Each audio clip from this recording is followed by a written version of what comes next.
Morning to my dear students. Most awaited most important topic start कर रही हूं। State board के लिए भी वेरी वेरी इंपॉर्टेंट है और सीबीएसई के लिए तो है ही। ये टॉपिक लॉन्ग क्वेश्चन का नहीं आता है। इस टॉपिक में ऑब्जेक्टिव पूछे जाते हैं या फिर 2 मार्क्स क्वेश्चन पूछे जाते हैं। ये इंडिपेंडेंट इवेंट है। इससे 2 तरह के क्वेश्चन पूछे जाते हैं। पहला ऑब्जेक्टिव 1 मार्क्स और दूसरा 2 मार्क्स के क्वेश्चन। 1 बाय 1 करवाती हूं। सबसे पहले तो समझाती हूं इसका नाम क्या है, कहते किसे हैं इंडिपेंडेंट।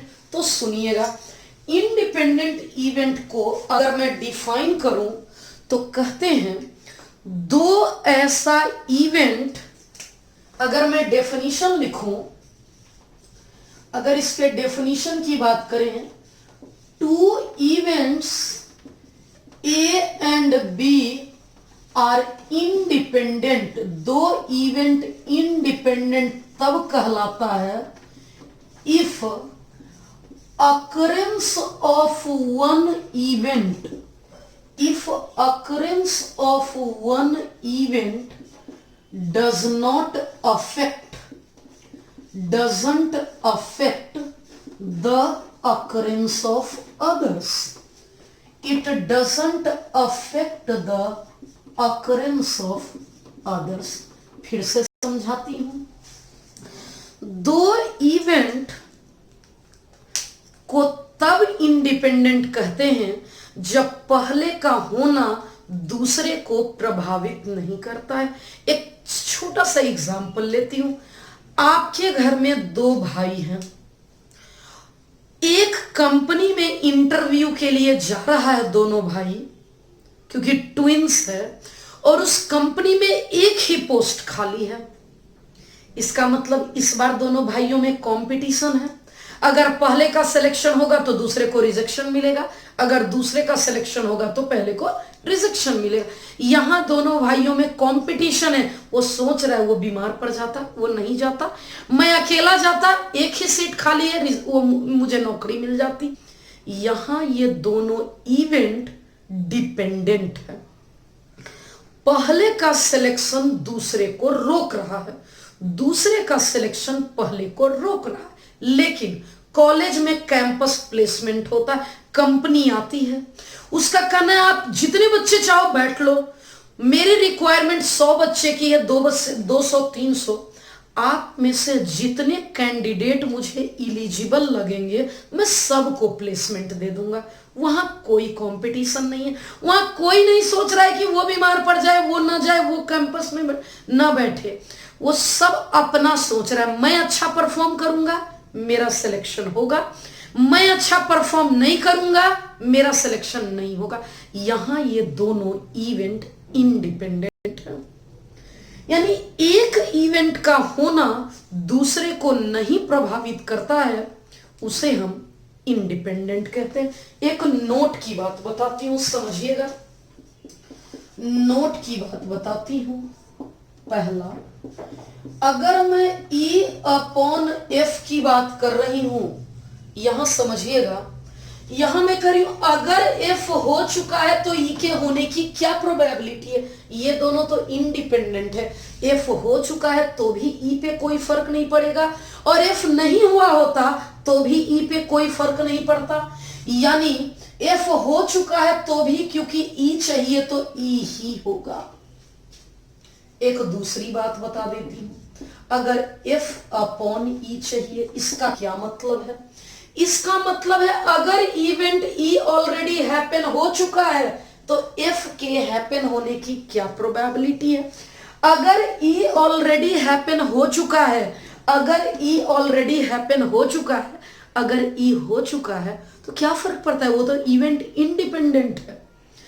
इवेंट इंडिपेंडेंट है, मुझे F चाहिए, मेरा आंसर F होगा, प्रोवाइडेड ये डिनोमिनेटर नॉट इक्वल टू 0 हो, ये डिनोमिनेटर नॉट इक्वल टू 0 हो।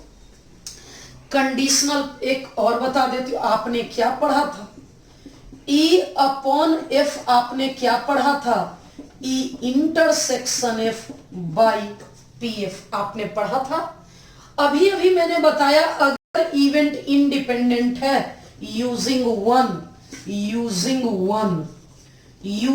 One since events E and F R independent, क्योंकि यह इवेंट इंडिपेंडेंट है इसलिए ई अपॉन एफ के बदले पी ई हो जाएगा E intersection F upon P F. Cross multiplication कर दूंगी, यहां बच गया ई इंटरसेक्शन एफ बराबर P E into P F. यही तो है इंडिपेंडेंट इवेंट, इसी को तो कहते हैं हम, इसी को तो इंडिपेंडेंट इवेंट कहते हैं क्योंकि event E and F R independent. मैं कुछ रिजल्ट बताती हूं जो ऑब्जेक्टिव में पूछा जाता है। क्या रिजल्ट बता रही हूं सुनिएगा।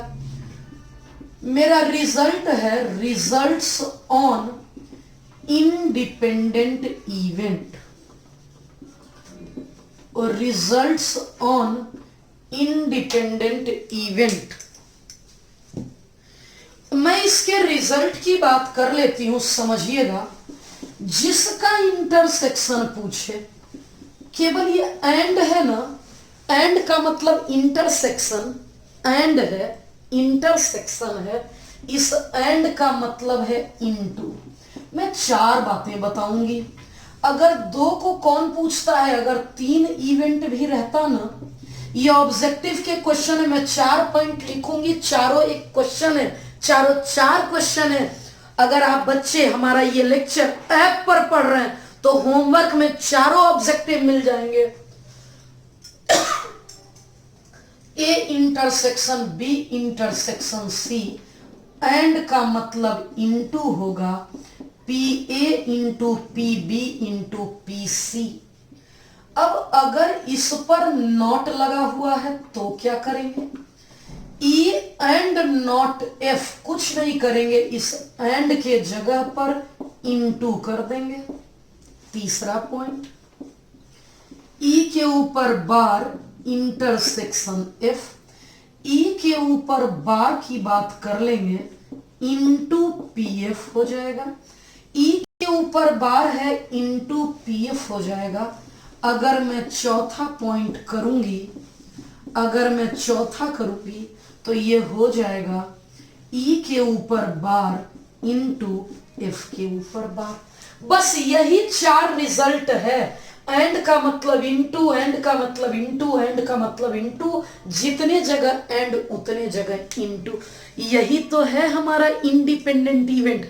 अब मैं इस पर क्वेश्चन करवाती हूं, बहुत सारे क्वेश्चन करवाऊंगी। प्रयास कर रही हूं इसे 2 टुकड़े में करवाऊं। पहला मैं छोटे छोटे 1 मार्क के ऑब्जेक्टिव लेती हूं और दूसरे लेक्चर में 20 मिनट या 30 मिनट के 2 लेक्चर लेती हूं। दूसरे लेक्चर में इंडिपेंडेंट इवेंट के 4 मार्क्स वाले क्वेश्चन करवाऊंगी। समझ लेते हैं। इसने पूछा है कि क्या ई एंड एफ इंडिपेंडेंट है। मैं क्या करूंगी, ये तो दिया हुआ ही है पहले से ही, ये पहले से दिया हुआ है। मैं इन दोनों का प्रोडक्ट करूंगी, अगर दोनों इक्वल आ गया तो बोलूंगी कि यस इंडिपेंडेंट है। मैं गिवन बात कर लेती हूं, गिवन है पी ई और गिवन है पी एफ। मैं इन दोनों का प्रोडक्ट करूंगी, P E into P F, इन दोनों को इंटू करूंगी, 3/5 into 3/10, 3 3 9, 3 3 9, 5 into 10 50। P intersection F दिया हुआ है 1/5। क्या ये दोनों इक्वल है? देखिए तो, अगर ये दोनों इक्वल होता तो इंडिपेंडेंट होता, क्योंकि इक्वल नहीं है इसलिए नॉट इंडिपेंडेंट। मैं लिखूंगी क्योंकि ई इंटरसेक्शन एफ इन दोनों के इक्वल नहीं है इसलिए यह नॉट इंडिपेंडेंट होगा। अब छोटे छोटे 3-4 क्वेश्चन और करवाती हूं।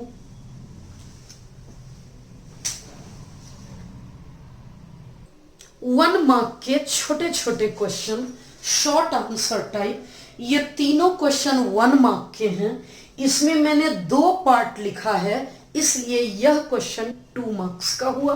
समझ लेते हैं क्या है। लिखा है, अगर capital A and capital B 2 event है, 3 डेटा गिवन है, समझा देती हूं। पी ए गिवन है, पी बी गिवन है, ए यूनियन बी गिवन है। कहता है चेक करो कि ये इंडिपेंडेंट है कि नहीं। मैं आपको याद दिलाती हूं, अगर ये दोनों इक्वल हो गया तो मैं बोलूंगी इंडिपेंडेंट है। अगर ये दोनों इक्वल नहीं हुआ तो मैं बोलूंगी इंडिपेंडेंट नहीं है। तो पहले ये दोनों अलग अलग निकाल तो लूं। ए इंटरसेक्शन बी के लिए अपने पास एक रेडीमेड फॉर्मूला है, ए यूनियन बी बराबर sorry P A plus P B minus A intersection B. A union B है 1/2, पी ए है 1/4, पी बी है 1/3। इंटरसेक्शन हमारा कैलकुलेट हो चुका। मैं इस पार्ट को इस तरफ ले आती हूं, ये वाला पार्ट इस तरफ आ गया। 1/4 1/3 माइनस 1/2, 3 2 4 का 12 होगा, 3 4 जा, ये 4 3 7 माइनस 6, ये आ चुका 1/12। अब क्या करूंगी, अब मैं यहां क्या करूंगी यहां समझ लेते हैं। ये 1/12। अब P A and P B calculate करूंगी। P A and P B क्या होगा, पी ए है 1/4 1/3 1/12। क्योंकि ये और ये इक्वल आ गया, इंडिपेंडेंट की यही तो खूबसूरती है। क्वेश्चन पूछता है कि क्या वो इंडिपेंडेंट है, हम लोग सिर्फ इसे अलग निकाल लेंगे, इन दोनों को प्रोडक्ट कर लेंगे। मैंने इसे अलग निकाल लिया, आ गया 1/12। इन दोनों का प्रोडक्ट कर लिया, आ गया 1/12। मैं बोलूंगी कि क्योंकि ये इक्वल आ गया इसलिए yes, A and B are independent events. Question क्या पूछा था आप पढ़ के देखिए। क्वेश्चन पूछा था check whether capital A and capital B are independent और नॉट। हमारा आंसर आ गया yes, A and B are independent. Second question बहुत आसान, गिवन है, यहां गिवन है पी ए की वैल्यू 3/5, पी बी की वैल्यू 1/5। साथ ही साथ गिवन है कि ए इंटरसेक्शन बी, क्योंकि A and B are independent. Question में बोला है क्योंकि ए एंड बी इंडिपेंडेंट है, इसलिए ए इंटरसेक्शन बी होगा P A into P B. P A की वैल्यू 3/5, पी बी की वैल्यू 1/5, 3 इंटू 1 5 इंटू 5। इतना आसान है। अभी पहले के 2 क्वेश्चन में बोला था चेक करो कि क्या इंडिपेंडेंट है। इस क्वेश्चन में बोला कि चेक मत करो, अगर इंडिपेंडेंट है तो ये निकालो। आसान है। इसमें 2 क्वेश्चन है, आप बच्चे बेसिक्स में ये पढ़ चुके हैं। क्या क्या गिवन है, गिवन है P A union B, P B. पहला इवेंट है mutually exclusive. For mutually exclusive events, अगर मैं बात कर लेती हूं एक्सक्लूसिव इवेंट्स, आखिर एक्सक्लूसिव इवेंट्स होता क्या है, इसका मतलब ये 0 होता है। पूछा क्या है, फाइंड पी, ये पूछा है, मतलब ये पूछा है, फॉर्मूला लगा लेती हूं। ए यूनियन बी होगा P A P B P A intersection B. अगर यूनियन की बात करूं तो 3/5, पी ए की बात करूं तो 1/2, पी बी अगर इंटरसेक्शन तो 0। यहां से कैलकुलेट हो जाएगा P बराबर 3/5 minus 1/2, LCM 10, 6 minus 5, ultimately answer आ गया 1/10। सेकेंड पार्ट पढ़ते हैं। सेकेंड पार्ट है हमारा इंडिपेंडेंट इवेंट। ये तो था म्यूचुअली एक्सक्लूसिव, मैं लिख रही हूं इस बार for independent event. Independent events का मतलब है ए इंटरसेक्शन बी बराबर P A into P B. अगर इंटरसेक्शन है, पी ए है 1/2, पी बी है पी। आ गया। अब वही फॉर्मूले फिर से लगा लेते हैं। नाउ फॉर्मूला है ए यूनियन बी बराबर P A P B minus P A intersection B.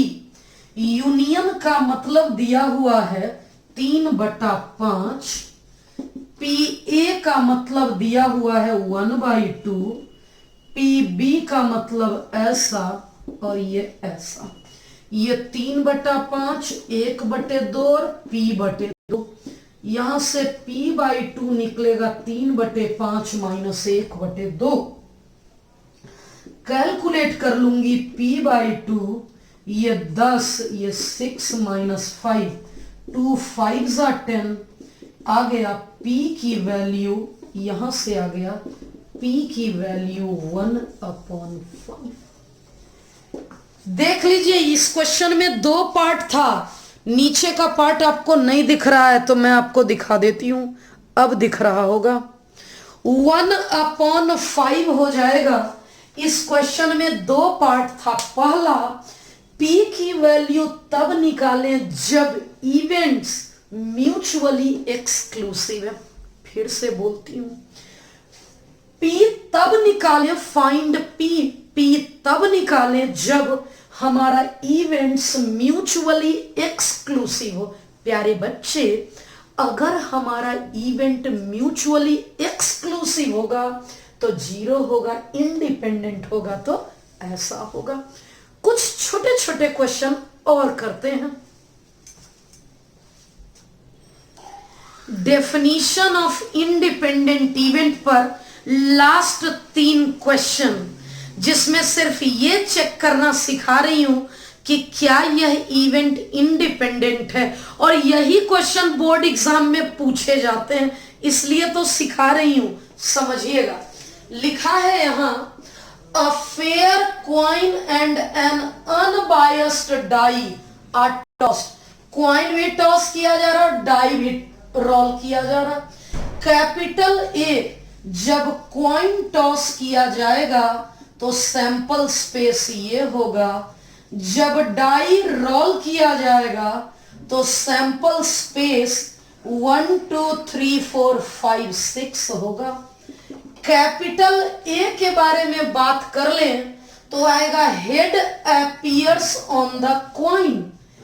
Head, sample space क्या बनेगा जब इन दोनों को करेंगे?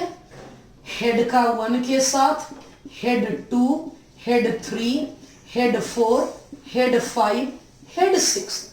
टेल का 1 के साथ, टेल का 2 के साथ, टेल का 3 के साथ, टेल का 4 के साथ, टेल का 5 के साथ और टेल का 6 के साथ। अब पहला इवेंट क्या है?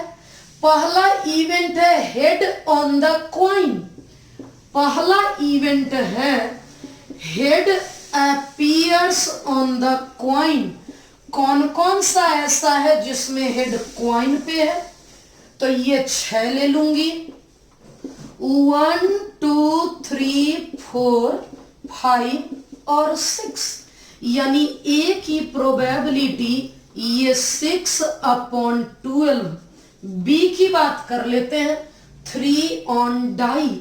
अगर 3 ऑन डाई लिख दूं तो कौन कौन सा आएगा, ये दोनों आएगा, यानी हेड 3 टेल 3, यानी प्रोबेबिलिटी बी की 2 एलिमेंट अपॉन 12 एलिमेंट।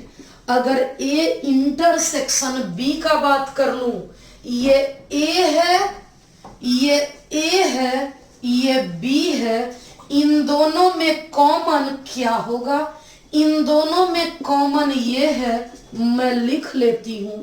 और इसके इंटरसेक्शन की बात कर लूं तो कॉमन एक और सिर्फ एक ही एलिमेंट होगा अपॉन 12। अब अगर मुझे चेक करना है कि इंडिपेंडेंट है कि नहीं, तो ए इंटरसेक्शन भी तो आ गया। अब जरा P A into P B करके दिखाती हूं, P A into P B करके दिखाती हूं। 1/2 इंटू 1/6 1/12, ये दोनों आ चुका है, देखिएगा नीचे दिख रहा है कि नहीं, ये आ चुका है। मैं बोलूंगी क्योंकि ए इंटरसेक्शन बी आ चुका है, P A into P B, इसलिए यस। क्वेश्चन पूछा था check whether this one is independent और नॉट, मैं लिखूंगी यस इंडिपेंडेंट, यानी ए और बी इंडिपेंडेंट होगा। उसने पूछा था क्या इंडिपेंडेंट होगा, मैं बोलूंगी हाँ यह इंडिपेंडेंट होगा। एक और क्वेश्चन बगल में है, बहुत आसान और छोटा क्वेश्चन। इस बार दिया है P A P B 7/12, not A और नॉट बी, इसी को तो समझना है सिर्फ। नॉट ए और नॉट बी, आखिर इसका मतलब क्या है, इसका मतलब है नॉट ए और लिखा है लेकिन है ये एंड, ना ए ना बी, ना तो ए वाला लेना है एंड ना ही बी वाला लेना है, नाइदर ए नॉर बी, इसका मतलब है नाइदर ए नॉर बी। और अब ये तो आ गया। अब इंडिपेंडेंट चेक करने के लिए मुझे चाहिए P A bar. P A बार कैसे निकलेगा, पी ए बार निकलेगा 1 माइनस पी ए, 1 माइनस पी ए। मैं पी बी बार की बात कर लेती हूं, मैं पी बी बार की बात करती हूं, ये होगा 1 माइनस पी बी, 1 माइनस 7/12। अब इन दोनों का प्रोडक्ट कर लेती हूं, क्योंकि इंडिपेंडेंट वहीं से तो डिसाइड होगा। 1/2 और 5/12, समझिएगा हमारा ये आ चुका है। क्या ये दोनों इक्वल है, चेक करिए, चेक करिए क्या A bar intersection B bar P A bar into P B bar के इक्वल है। थोड़ा चेक करिए कि क्या इसकी वैल्यू इसके इक्वल है। नो, इसकी वैल्यू ये है, इसकी वैल्यू ये है, दोनों इक्वल नहीं है। क्योंकि दोनों इक्वल नहीं है इसलिए मैं बोलूंगी this one is not independent. Answer आ गया। पूछा था कि क्या ये इंडिपेंडेंट है, हमारा आंसर आ गया कि नो, यह इंडिपेंडेंट नहीं। आज के लेक्चर का आखिरी क्वेश्चन समझ लीजिएगा क्या है। एक डाई है, अ डाई मार्क्ड 1 2 3 इन रेड। जैसे एक डाई है ना, इसके 6 फेसेज हैं। अगर इसके 6 फेसेज हैं तो टॉप वाला रेड कलर से मार्क है जो 1 है, ये साइड वाला भी रेड से है जो 2 है, और ये बॉटम वाला भी रेड से है जो 3 है। मतलब मैंने कहा कि रेड से मार्क है 1 2 3 और ग्रीन से मार्क्ड है 4 5 6। अगर आप बच्चे एक डाई रोल करते हैं तो सैंपल स्पेस क्या होता है, यह होता है 1 2 3 4 5 6। अगर हम लोग एक डाई रोल करते हैं तो तो सैंपल स्पेस 1 से लेके 6 तक होता है और हमारा सैंपल स्पेस यही हो गया। अब इसने पूछा है कि बताइए, इसने पूछा कि बताइए इवेंट ए क्या है, number is even, number is even. अगर मैं बात कर लेती हूं, अगर मैं इवन की बात करती हूं, इवन कौन कौन होता है, 2 4 6, मतलब मैं पी ए लिख लेती हूं, 1 2 3 एलिमेंट, सैंपल स्पेस 6। बी के बारे में समझ लेते हैं, number is red, red colour से कौन कौन था, रेड की बात कर ले तो 1 2 3। अगर मैं रेड की बात कर लेती हूं तो ये बी आ गया 3/6। ए और बी मालूम हो गया, ए इंटरसेक्शन बी निकाल लेती हूं, यहां 2 है, यहां 2 है, इन दोनों में इंटरसेक्शन आ गया 2। अगर इसके प्रोबेबिलिटी की बात करूं, ए इंटरसेक्शन बी, यहां एक ही एलिमेंट है, एलिमेंट एक है, सैंपल स्पेस 6 है। मुझे जानना है ये 1/2, ये 1/2। सवाल है कि क्या ये इंडिपेंडेंट है। इंडिपेंडेंट के लिए ये तो मेरा ए इंटरसेक्शन बी है, अब मैं P A into P B निकाल के दिखा देती हूं, 1/2 इंटू 1/2। क्या ये दोनों इक्वल आया, नहीं आया। क्योंकि ये इक्वल नहीं आया, मैं लिख दूंगी A intersection B, A intersection B, क्योंकि इक्वल नहीं आया इसलिए लिखूंगी हेंस इवेंट्स आर, इसलिए मैं लिखूंगी कि hence events are not independent. ये लेक्चर हमारा आज यही खत्म होता है। अब मैं इंडिपेंडेंट इवेंट के, ये तो 1-1 मार्क्स वाले क्वेश्चन थे, बहुत तो 2 मार्क्स। अब मैं क्वेश्चन करवाऊंगी, ज्यादा नहीं, 15-20 मिनट ही करवाऊंगी, जिसमें इसी टॉपिक के 4 मार्क्स के क्वेश्चन पूछे जाते हैं या 3 मार्क्स के क्वेश्चन पूछे जाते हैं। Thank you.